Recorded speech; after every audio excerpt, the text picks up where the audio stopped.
प्रश्नावली 5.2 समांतर श्रेणियां। आज के इस क्लास में इस प्रश्नावली के सवाल नंबर 7 से स्टार्ट करेंगे। आप इन सवालों को ध्यान से समझना, बोर्ड परीक्षा की दृष्टि से यह सवाल महत्वपूर्ण है। तो देखो सवाल नंबर 7 में क्या लिखा है, उस एपी का 31वां पद ज्ञात कीजिए जिसका 11वां पद 38 है और 16वां पद 73 है। ये वाला सवाल वेरी वेरी इंपॉर्टेंट है। तो देखो इसमें क्या करना है, एपी का 31वां पद ज्ञात करना है, जबकि 11वां पद 38 और 16वां पद 73 दिया हुआ है। ठीक है, तो देखो इसमें ज्ञात करना है 31वां पद। तो बेटा बताओ 31वां पद ज्ञात करने का सूत्र क्या बनेगा। अगर हमें ज्ञात करना है 31वां पद मतलब a 31, तो इसके लिए सूत्र बनता है a + 30d। ये बनता है ना, 31वां पद ज्ञात करना है तो 30d पड़ेगा, मतलब a कम करके, तो a + 30d पड़ेगा। अब देखो यदि आपको 31वां पद ज्ञात करना है तो आपके पास पहला पद होना चाहिए, एक सारवंतर होना चाहिए। अब यहाँ सवाल में ना तो पहला पद दिया हुआ है ना ही सारवंतर दिया हुआ है। यहाँ तो क्या दिया हुआ है, 11वां पद, मतलब एक तो दे रखा है 11वां पद, वो कितना है 38। एक दे रखा है 16वां पद a 16, वो कितना है 73 है। ठीक है ना, तो यदि आपको 31वां पद ज्ञात करना है तो एक तो निकालना पड़ेगा पहला पद और एक निकालना पड़ेगा सारवंतर। जो कहां से निकालेंगे, यहाँ से। कैसे निकालेंगे, देखो 11वां पद, बताओ बेटा 11वें पद को कैसे लिख सकते हो। a11 को आप लिख सकते हो a + 10d, एक कम करके लिखना है आपको, बराबर कितना 38। इसे मान लेंगे समीकरण नंबर 1। फिर आपको 16वां पद दे रखा है ना, तो 16वें पद को कैसे लिखोगे, a + 15d बराबर है 73। इसे मान लेंगे समीकरण नंबर 2। आगे समझ में, 11वें पद को लिखा जाता है a + 10d, 16वें पद को a + 15d, 31वें पद को a + 30d। ठीक है, ये हो गया समीकरण नंबर 1 और ये हो गया समीकरण नंबर 2। अब आपको क्या करना है, घटाना है। समीकरण नंबर 1 में से 2 को क्या करना है, घटाना है। और जब हम घटाते हैं ना तो नीचे वाली संख्याओं के चिन्ह बदल जाते हैं, मतलब ये प्लस का है तो माइनस, ये प्लस का है तो माइनस, ये प्लस का है तो माइनस। ठीक है, अब देखो a+ का और a- का, a से a कट गया। अब देखो 15d तो है माइनस का, 10d है प्लस का, तो 15 में से 10 गए तो यहाँ बच गए माइनस के 5d, क्योंकि बड़ा माइनस का है। अब बराबर 73 में से 38 घटाओ, 73 में से 38 घटाएंगे ना तो 13 में से 8 गया तो 5, 3 यहाँ बच गया 3, तो ये बच गया आपके माइनस का 35, क्योंकि बड़ी संख्या किसकी है, माइनस की है, तो माइनस का बचेगा। अब देखो d का ज्ञात करना है, तो ये गुणा है किसमें जाएगा, भाग में, तो d बराबर आ जाएगा माइनस का 35 बटा माइनस का 5। माइनस से माइनस कट गया, 5 का भाग जाएगा 7 बार, तो बताओ d का मान कितना आ गया, 7 आ गया। ठीक है, अब d तो आ गया, अब क्या चाहिए a, तो इस d के मान को या तो समीकरण 1 में रखो या समीकरण 2 में रखो, तो a का मान आ जाएगा। तो क्या लिखेंगे, d का मान समीकरण नंबर 1 में रखने पर, 1 में रखो भाई, a का तो a + 10 इंटू d की जगह d का मान है 7 बराबर आ गया 38। ठीक है ना, अब देखो a ज्ञात करना है, 7 10 हो गया 70, ये उधर पक्षांतरण करेंगे तो प्लस का एक किसका होगा, माइनस का, तो ये हो गया 38 - 70, घटाओ, तो यहाँ घटाएंगे ना तो यहाँ आएगा आपके 32 और किसका आएगा, माइनस का, तो आपके पास पहला पद आ गया माइनस का 32। अब ज्ञात कर सकते हो 31वां पद, क्योंकि d भी आ गया और a भी आ गया, तो करो ज्ञात।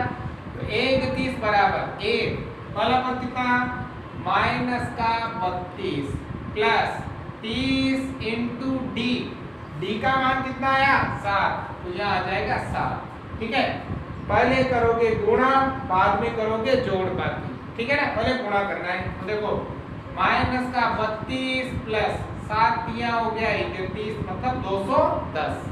अब 210 में से 32 घटाना है, तो 210 में से घटाएंगे 32, 10 में से 2 गया तो 8, 10 में से 3 गया तो 7 और यहाँ बच गया 1, तो ये बचेगा आपकी कितना 178। तो बताओ बेटा 31वां पद कितना होगा, 178 होगा। आगे समझ में, बहुत ही आसान सा सवाल है। 11वां पद दे रखा है 38, 16वां पद दे रखा है 73, 11वें पद को लिखा जाता है a + 10d जो 38 है, 16वें पद को लिखा जाता है a + 15d जो 73 है। इसे समीकरण नंबर 1 और इसे समीकरण नंबर 2। एक में से दो को घटाना है, घटाने पर नीचे वाली संख्याओं के चिन्ह चेंज हो जाते हैं। तो यहाँ से d का मान आएगा, d के मान को या तो पहला समीकरण में रखो या दूसरे में रखो तो a का मान आ जाएगा। अब d और a का मान आ गया तो 31वां पद हम आसानी से ज्ञात कर सकते हैं। आगे समझ में। अब देखो सवाल नंबर 8। एक एपी में 50 पद है जिसका तीसरा पद 12 है और अंतिम पद 106 है, इसका 29वां पद ज्ञात कीजिए। देखो इसका 29वां पद ज्ञात करना है एपी का। बताओ 29वां पद ज्ञात करने का फॉर्मूला क्या बनेगा? a 29 बराबर होगा a + 28b। ये होगा 29वां पद ज्ञात करने का सूत्र। यदि हमें 29वां पद ज्ञात करना है तो एक तो चाहिए पहला पद और एक चाहिए सारवंतर। दो चीजें चाहिए ना, पहला पद चाहिए और सारवंतर चाहिए। ठीक है, तो हम कहां से निकालेंगे? जो सवाल में दे रखा है वहां से निकालेंगे। देखो क्या दे रखा है, एपी में 50 पद है। कितने पद है? 50। पद का मतलब होता है n, n का मान दिया हुआ है 50। ठीक है, जिसका तीसरा पद 12 है। तीसरा पद मतलब a3 बराबर है 12 और अंतिम पद 106 है। अंतिम पद को लिखते हैं an से, वो कितना है? 106 है। देखो ये तीन चीजें दे रखी है, एक तो पद 50, तीसरा पद 12 और an मतलब अंतिम पद कितना दे रखा है? 106 दे रखा है। आपको ज्ञात करना है 29वां पद जो ज्ञात होगा a + 28d से। ठीक है, अब देखो कैसे बनाएंगे। यहाँ से a और d का मान यहाँ से निकालेंगे। कैसे निकालेंगे? देखो सबसे पहले तीसरा पद बताओ, तीसरे पद को कैसे लिखा जाता है? a + 2d ऐसे लिखा जाता है, जो कितना है? a + 2d बराबर है 12। इसे मान लेंगे समीकरण नंबर 1। एक समीकरण तो यहाँ से बन गया। अब एक समीकरण इन दोनों से बनाएंगे। कैसे बनाएंगे? ये देखो nवां पद ज्ञात करने का सूत्र है, तो कैसे? an बराबर होता है a + n - 1 × d। ये होता है an का मतलब कितना? 106। a हमें ज्ञात करना है प्लस n का मान कितना? 50 - 1 × d हो गया। अब देखो इसको आप ऐसे भी लिख सकते हो, a + 50 में से 1 है 49, 49 को d से गुणा किया 49d बराबर कितना? 106। आगे लिखो पीछे लिखो कोई फर्क नहीं पड़ेगा। ये हो गया आपके समीकरण नंबर 2। बन गए ना दोनों समीकरण इसके जैसे। अब समीकरण 1 में से 2 को घटाना है। क्या लिखेंगे? समीकरण 1 में से 2 को क्या करने पर? घटाने पर। तो समीकरण 1 क्या है?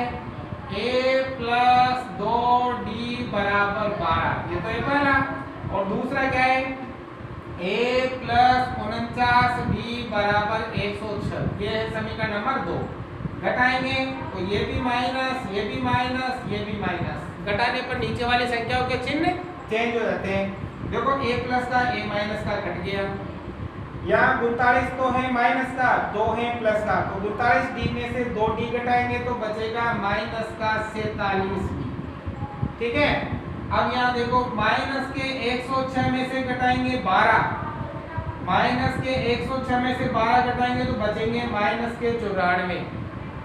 माइनस से माइनस खत्म हो गया। मान d का ज्ञात करना है तो ये गुणा है तो भाग में, तो d का मान हो जाएगा 94/47 और 47 का भाग जाएगा इसमें 2 बार, तो d का मान कितना आ गया? 2 आ गया। आ गया d का मान। अब d तो ज्ञात हो गया, अब किसका मान ज्ञात करना है? a का। तो d के मान को या तो समीकरण 1 में रखो या 2 में रखो, तो a का मान आ जाएगा। तो क्या लिखें? यहाँ कर देते हैं d का मान का रखने पर, समीकरण नंबर 1 में रखने पर। ये रहा a का, तो a + 2 × d का मान भी 2 बराबर 12। तो देखो a 2 दूनी 4, उधर भी 2 प्लस का है तो माइनस का, तो a का मान आ गया आपके 8। पहला पद 8 और सात मतलब कितना है? 2 है। अब 29वां पद ज्ञात करना है तो करो। a का मान 8, 28 × d का मान 2। पहले करेंगे गुणा, बाद में करेंगे जोड़। 28 दूनी हो गया आपके 56, 56 में जोड़ा तो हो गया आपके 64। तो बताओ 29वां पद कितना आएगा? 64 आएगा। आगे बढ़ो समझ में। सवाल नंबर 9, यदि किसी एपी के तीसरे और 9वें पद क्रमशः 4 और -8 है तो इसका कौन सा पद शून्य है? देखो एपी का तीसरा पद तो 4 है और 9वां पद है -8, तो इसका कौन सा पद शून्य है? मतलब शून्य कितने नंबर पे आएगा ये ज्ञात करना है। तो देखो एक तो दिया हुआ है तीसरा पद, मतलब A3 बराबर है 4। एक दिया हुआ है 9वां पद, मतलब A9 बराबर दे रखा है -8। तीसरा पद तो 4 है, 9वां पद -8 है। तो कौन सा पद शून्य है? कौन सा पद मतलब ये जो शून्य है ना वो कितने नंबर पे आएगा? मतलब पदों की संख्या ज्ञात करनी है, n ज्ञात करना है। n मतलब पदों कौन सा पद शून्य है मतलब n ज्ञात करना है, ठीक है ना। और जो ये शून्य है ना वो अंतिम पद है, n बराबर क्या हो जाएगा? 0। अंतिम पद इसका 0 है। तो देखो कैसे करेंगे। सबसे पहले तीसरा पद बताओ, तीसरे पद को कैसे लिखोगे? a + 2d, ठीक है, बराबर कितना है? 4। इसे मान लेंगे समीकरण नंबर 1। अब दे रखा है 9वां पद, बताओ 9वें पद को कैसे लिखोगे? a + 8d बराबर है -8। ये समीकरण नंबर 2। तीसरे पद को तो लिखा जाता है a + 2d, a कम कर दो। 9वें पद को लिखा जाता है a + 8d, यहाँ भी a कम कर दिया, बराबर -8। अब करना क्या है? समीकरण 1 में से 2 को घटाना है। लिखेंगे घटाने पर, सेम पहले वाले सवाल के जैसा है। तो देखो घटाने पर नीचे वाली संख्याओं के चिन्ह चेंज, ये माइनस, ये भी माइनस और ये हो गया प्लस। देखो a से a कट गया, प्लस और माइनस का सेम था कट गया। 8 में से 2 गए तो यहाँ बच गया -6d, ठीक है।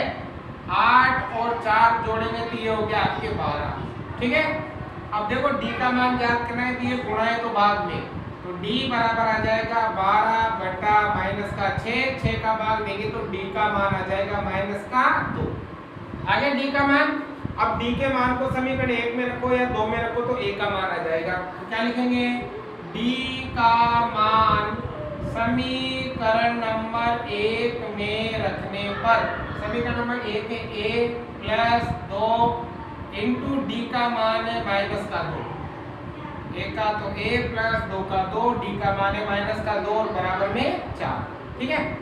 अब देखो 2 दूनी 4 प्लस माइनस का 4 हो गया। इसको उधर पक्षांतरण कर देंगे तो ये तो 4 है इसे, ये -4 उधर जाएगा तो प्लस का, a बराबर आ जाएगा 8। तो पहला पद तो इस AP का 8 है और सार अंतर कितना है? -2 है। अब हमें बताना है कि इसका कौन सा पद शून्य होगा। कौन सा पद मतलब an शून्य कहाँ होगा? तो सूत्र क्या लगाएंगे? an बराबर a + n - 1 × d। पदों की संख्या ज्ञात करनी है तो एनो पद ज्ञात करने का सूत्र लगाते हैं। देखो an कितना है? 0। a मतलब पहला पद कितना है? 8 प्लस n हमें करना है ज्ञात -1 × d। d का मान आया -2, ठीक है। अब देखो n ज्ञात करना है तो 8 को भी इधर लाएंगे, 2 को भी इधर लाएंगे, 1 को भी इधर लाएंगे। पहले कौन आएगा? 8 प्लस का है तो इधर आके हो जाएगा माइनस में, ये 2 गुणा है तो इधर आके हो जाएगा भाग में, इधर बचेगा n - 1। अब देखो माइनस से माइनस कट गया, 2 का भाग इसमें जाएगा 4 बार, बराबर n - 1। 1 का इधर पक्षांतरण कर लेंगे तो n बराबर आएगा 4 + 1, तो n बराबर आएगा 4 हो गए, कितना हो गया? 5। तो ये आ जाएगा आपके 5वां पद। बताओ शून्य कौन सा पद है? शून्य 5वां पद है, 5 नंबर पे आएगा शून्य। जैसे पहला पद तो 8 है, अब अंतर 2 का है ना माइनस, तो 8 में से 2 कम कर दो, दूसरा पद 6, फिर 2 कम कर दो, तीसरा पद 4, फिर 2 कम कर दो, चौथा पद 2, फिर 2 कम कर दो, तो 5वां पद क्या हो जाएगा? 0 हो जाएगा, मतलब शून्य हो जाएगा। आगे समझ में। अब देखो 10वां, किसी एपी का 17वां पद उसके 10वें पद से 7 अधिक है तो इसका सार अंतर ज्ञात कीजिए। मतलब यहाँ पर ज्ञात करना है सार अंतर d। और क्या दे रखा है? 17वां पद उसके 10वें पद से 7 अधिक है। देखो 17वां पद मतलब a17, ये क्या है? 10वें पद मतलब a10 से कितना अधिक है? 7 अधिक है, तो यहाँ प्लस में कितना आ जाएगा? 7। 17वां पद 10वें पद से 7 अधिक है ना? अधिक है तो प्लस आ जाएगा, कम होता तो माइनस आ जाता। अब देखो सार अंतर ज्ञात करना है, तो बताओ बेटा 17वें पद को कैसे लिखते हैं? a प्लस 16d हो गया। 10वें पद को a प्लस 9d प्लस कितना 7। ठीक है, अब देखो दोनों तरफ जो सेम वो काट दो, a यहाँ भी है a यहाँ भी है, ऐसे a कट गया। अब 16d 9d का इधर पक्षांतर कर लेंगे तो 16d प्लस का है तो माइनस का 9d बराबर बचेगा 7। 16d में से 9d घटाया तो यहाँ आएगा 7d बराबर का 7। मान याद करना है d का, तो ये 7 गुणा है तो भाग में, तो d बराबर आ जाएगा 7/7। 7 का भाग 7 में जाएगा 1 भाग। तो बताओ d का मान कितना आ गया? 1। इसका मतलब 7 अंतर कितना आ गया? 1 आ गया। देखो आसान है, सभी सवाल इसी प्रकार से आपको आसान तरीके से समझाए जाएंगे। आज के क्लास हम यही समाप्त करते हैं। समझ में आया तो लाइक शेयर सब्सक्राइब जरूर से जरूर करें।